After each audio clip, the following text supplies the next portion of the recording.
made that proposal. I didn't do it in front of the Sierra Club or some environmental group. I did it in Detroit, in front of the automakers. And I told them they had to change their ways. And I have to admit, the room was really quiet. Nobody clapped. But that's okay, because part of what we need for the next president is somebody who will not just tell you what they think you want to hear, but will tell you what you need to hear, will tell you the truth. That's why I'm running for president of the United States of America.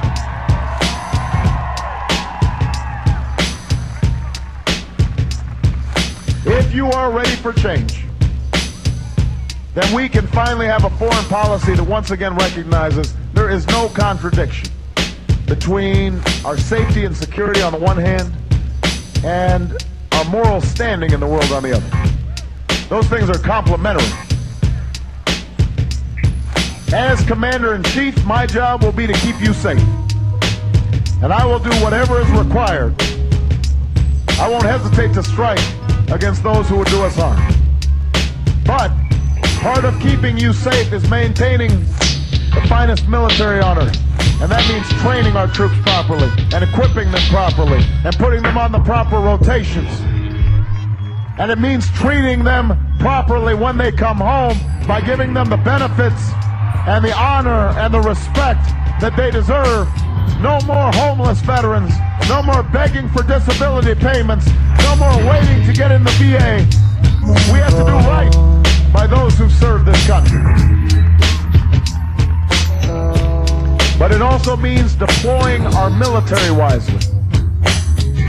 I opposed this war in Iraq from the start. I opposed this war because it was an unwise war. And I will bring this war to a close, and I will bring our troops home in 2009. Because it's time the Iraqis stood up and negotiated an agreement. We will not have permanent bases and a permanent occupation of Iraq.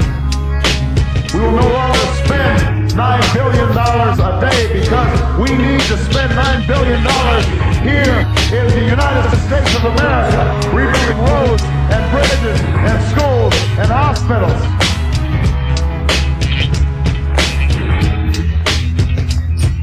I've said we can take some of that money. I think every child in America should go to college. And I've said we're going to give a $4,000 tuition credit. Every student, every year. But students will have to give something back in return. They'll have to work in community service, in a veteran's home, in a homeless shelter, join the Peace Corps, join the Foreign Service. We will invest in you. You will invest in America. Together we will move forward.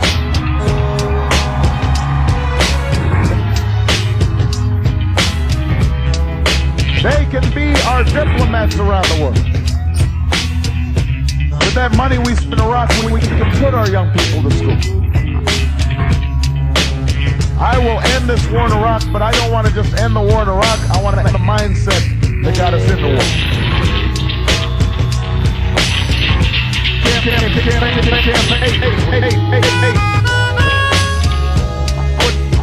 I was just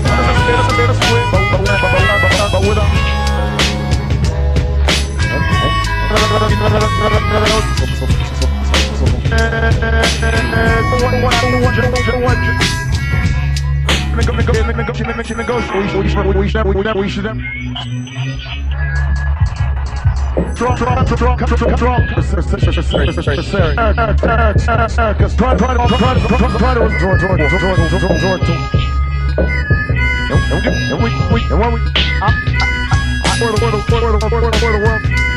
America is back. America is back, and we are ready to lead. And we will lead going after terrorists. We will finish the fight against Al-Qaeda in Afghanistan.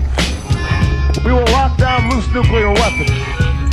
But we will also lead on climate change. We will also lead in stopping the genocide in Darfur, because we're not a nation that turns a blind eye to slaughter. We will also lead in helping countries deal with the devastation of HIV/AIDS. We will lead by closing Guantanamo and restoring habeas corpus and restoring our civil liberties. We will lead in our observation of rule of law and human rights. And if you are ready for change, you can elect a president who has taught the Constitution, who believes in the Constitution, and will obey the Constitution of the United States of America.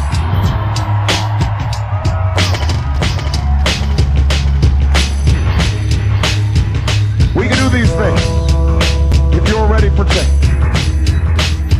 But I want to make sure you understand what that means, because we started talking about change at the beginning of this campaign. We talked about change when we were up, we talked about change when we were down. But I noticed the change thing must be catching on. Because everybody's talking about change.